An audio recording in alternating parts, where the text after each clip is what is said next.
Hey, good morning, everybody. Um, Today we're going to be going over chapter 3 of the book of Ecclesiastes. We're just going to carry on with what we've been doing and hop right into it. All right. Chapter 3, I think, is, it's a little bit shorter, and it's, I would say, one of the ones that, I don't know, it's a little bit easier to understand and to just remember and just think upon. So, without further ado, let's go. Ecclesiastes chapter 3, verse 1.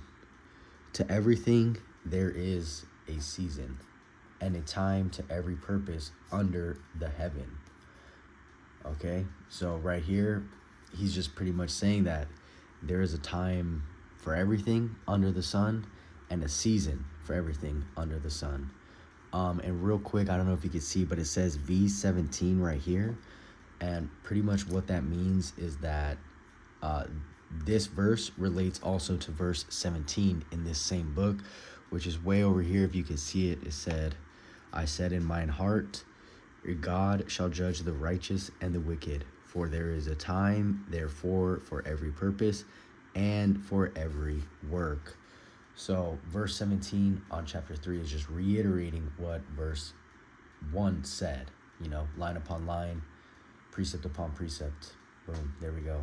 All right, so now he's going to he's going to get into the certain seasons, okay? So, chapter 3, verse 2. A time to be born and a time to die. A time to plant and a time to pluck up that which is planted. A time to kill and a time to heal. A time to break down and a time to build up. A time to weep and a time to laugh. A time to mourn and a time to dance. A time to cast away stones and a time to gather stones together.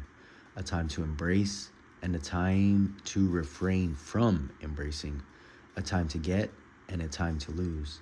A time to keep and a time to cast away.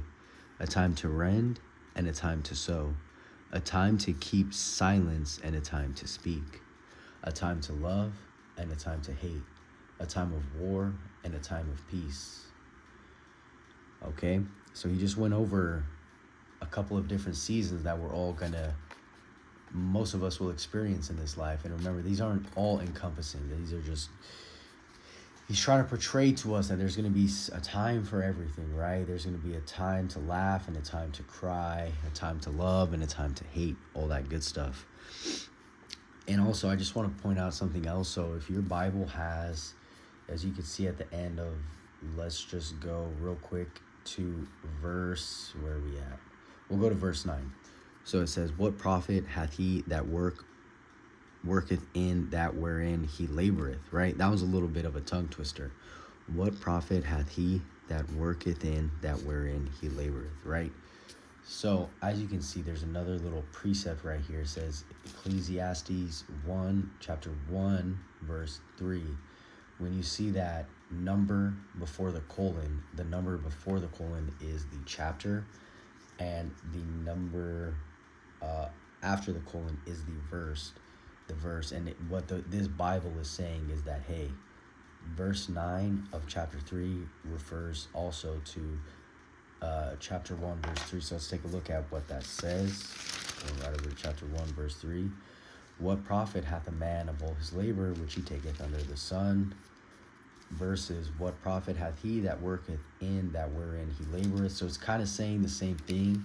Like, what profit is there in all the work that we do, So that's just what that is saying right here. Okay? But with these other verses, guys, just remember there is this time and a season for everything. So if you feel like, right now you're down in the dumps, you probably are down in the dumps, but it's just for a time. It's for a certain season.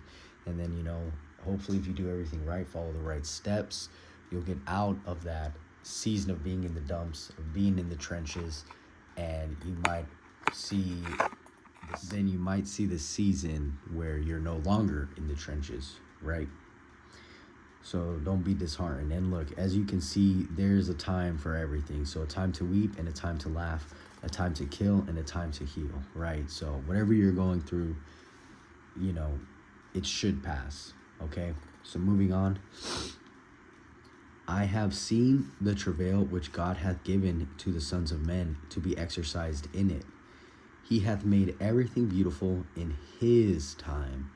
Also, he hath set the world in their heart, so that no man can find out the work that God maketh from the beginning to the end.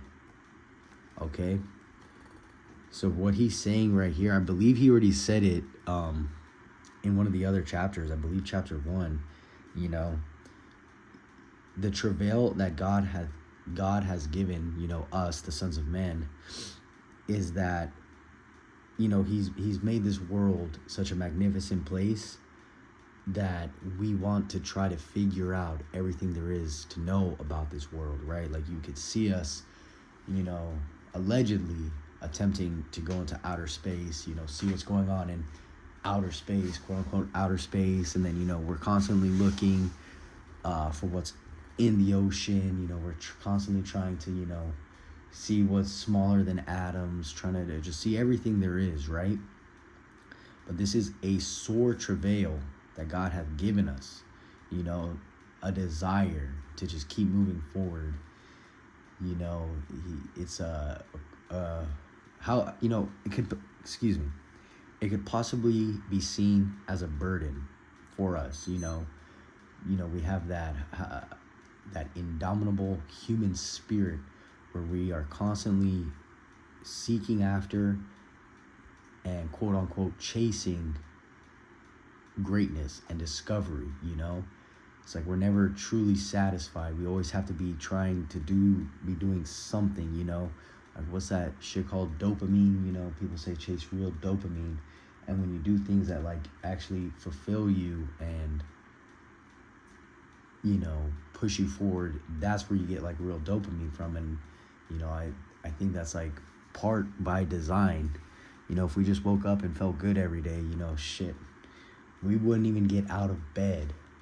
But because, you know, doing things that are good for us, make us feel better, you know, that's what pushes us out of bed. It's like, hey, you know what? I got to get out of bed because I got to see what's at the top of this mountain. No one's been there before. I'm going to go see what it is. Blah, blah, blah, blah, blah. So that is one of the travails God has given us, you know. He wants us, well, I don't know if he wants us to, but he has made it an innate part of our nature to want to find things out, right? So that is by design. Don't know where I was going with that or if any of that made sense, but we're going to go ahead and move on.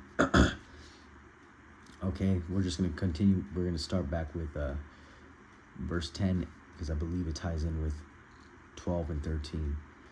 Okay, I have seen the travail which God hath given to the sons of men to be exercised in it. He hath made everything beautiful in his time. Also, he has set the world in their heart, so that no man can find out the work that God maketh from the beginning to the end. So even though we try to search out everything God has made, it will not work out for us. We will not be able to, okay?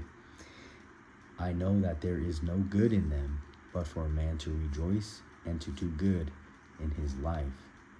So there's no good in trying to search out everything that God has made, you know, and as we have already read, everything is vain and vexation of spirit, except for a man to rejoice and to do good in his life.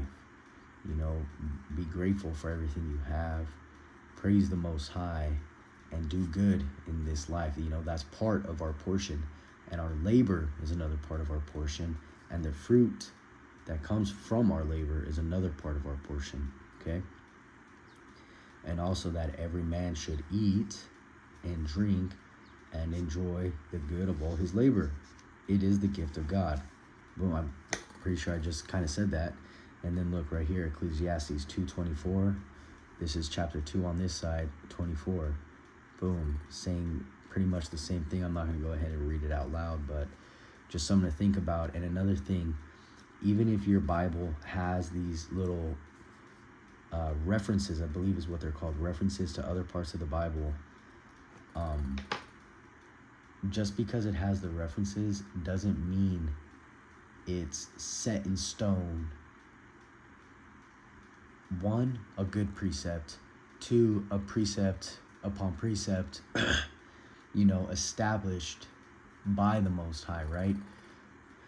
The authors, or maybe not the authors, but the editors of your version of the Bible will put precepts that they think make the most sense and that most other scholars will think make the most sense, and yada yada yada, right? These are all just from different people, right? None of this is established by God. Like, God nowhere in the Bible says, hey, Ecclesiastes chapter 3 verse 13, the only precept to explain it is going to be Ecclesiastes 2:24. No, it doesn't say that anywhere.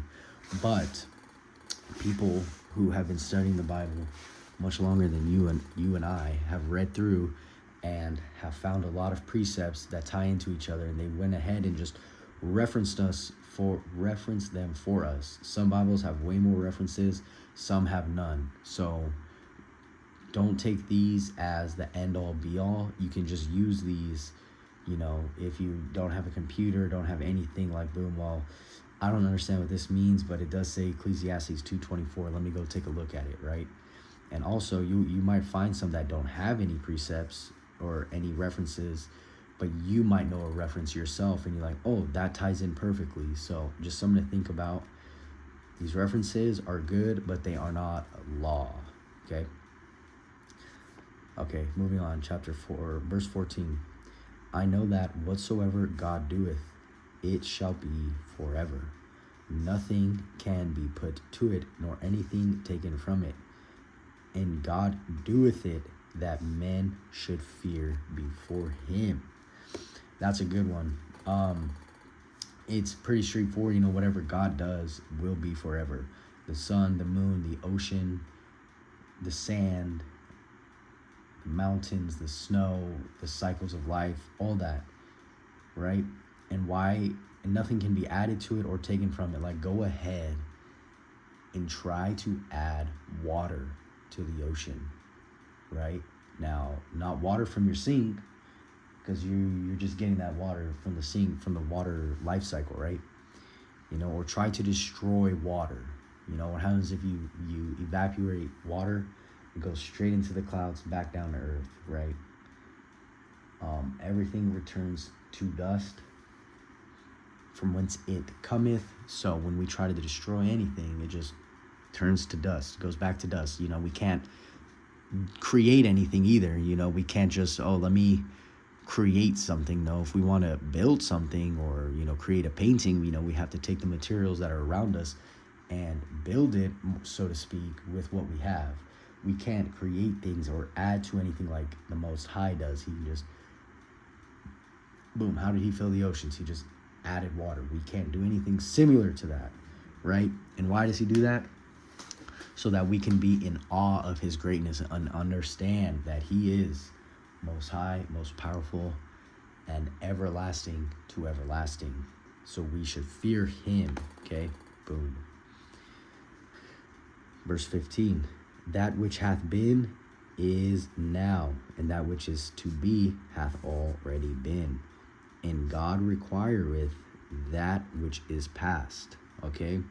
This was already explained in chapter 1 as well. That which hath been, that, what happened in the past is happening again now. And that which is to be, that which is going to be in the future, which is going to happen in the future, has already happened in the past and is happening now. Okay, and then it goes on further to say, God requireth that which is past. So he's requiring the things that have happened in the past, possibly to happen again. It's kind of the way I read it. It makes sense,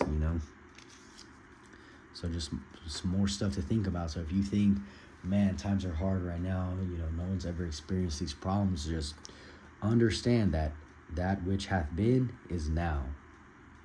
Right? So what is now is that which hath been. So what we're facing, all the struggles we're facing, they faced them in the past too, So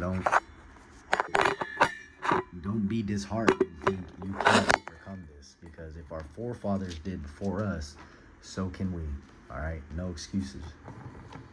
All right, chapter 16, or excuse me, verse 16, which is also a new paragraph. Look at that. All right, and moreover, I saw under the sun the place of judgment, that wickedness was there, and the place of righteousness, that iniquity was there. All right, let's go ahead and look at Ecclesiastes 5:8. That's one of the references. See if it can help us explain that.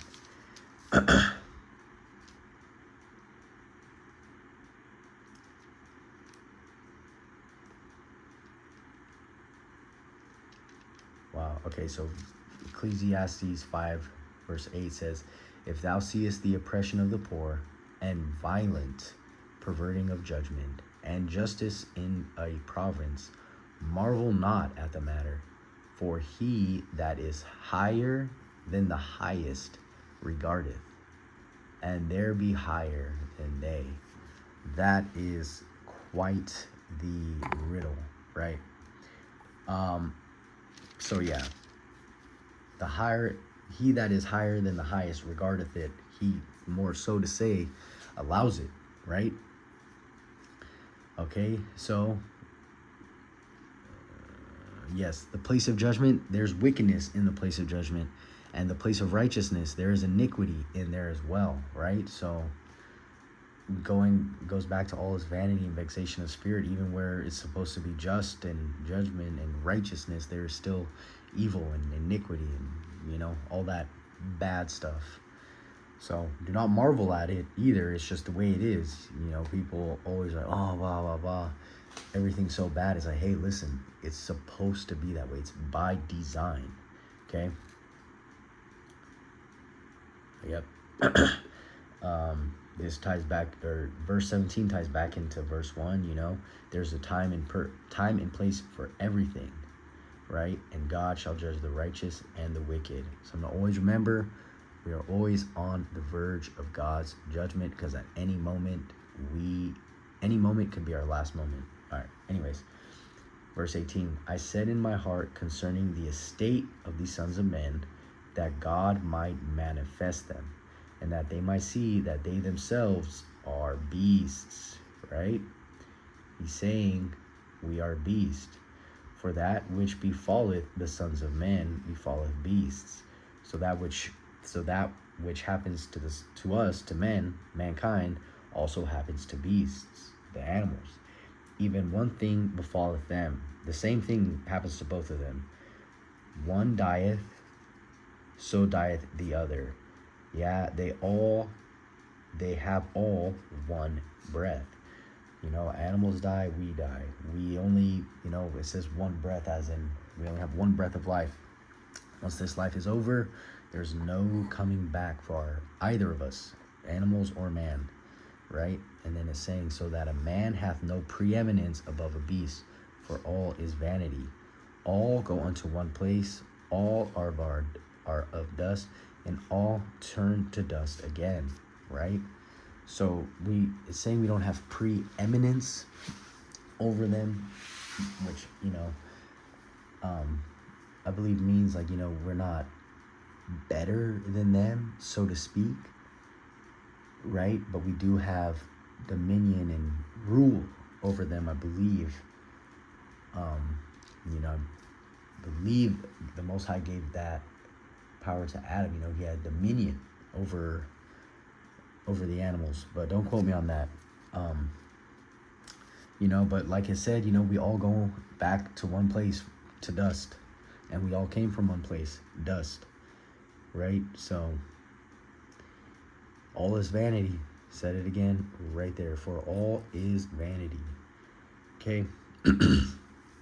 So who knoweth, verse 21, who knoweth the spirit of man that goeth upward, and the spirit of the beast that goeth downward to the earth? This one, you know, for all my dog lovers and all dogs go to heaven movie lovers, you know, you might want to skip over this one, because right here it's saying, who knoweth the spirit of man that goeth upward. He's saying right there, the spirit of man goes upward, but who knows? But no one knows whose spirit is going to go upward, right? But the ones that go somewhere, they go upward.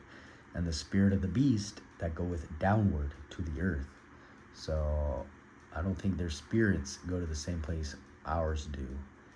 And in fact, it's saying that right there. Theirs go downward to the earth and ours go upward. So take that for what it is. And don't hate the player, hate the game. And then verse 22, wherefore I perceive that there is nothing better than that a man should rejoice in his own works, for that is his portion. For who shall bring him to see what shall be after him? And once again, he's, summarizing it for us, there's nothing better for us to do than to rejoice in our hard work, enjoy the fruits of our labor, be righteous though, and judge justly and measure everything correctly. Don't be a drunkard or a glutton, but enjoy the fruit of your labors. That is your portion. And then it's saying, for who shall bring him to see what shall be after him, is saying, like, who can show me what's going to come after me when I die? Like, I don't know what's going to happen to any of my things, if I'll even have anything, But let's just say hypothetically, in 110 years, or excuse me, in 90 years, I've amassed a decent amount, no one's going to be able to show me like, hey, look, Ian, when you pass, this is what is going to happen to your stuff. No one's going to do that for any of us. So it's the best thing we can do is to work hard and enjoy the fruits of our labor. And if our stuff gets left to a fool, oh well, it was vanity and vexation of spirit to get it. And at least when we die, we won't have to worry about it anymore. All right. So to sum it up, chapter 3,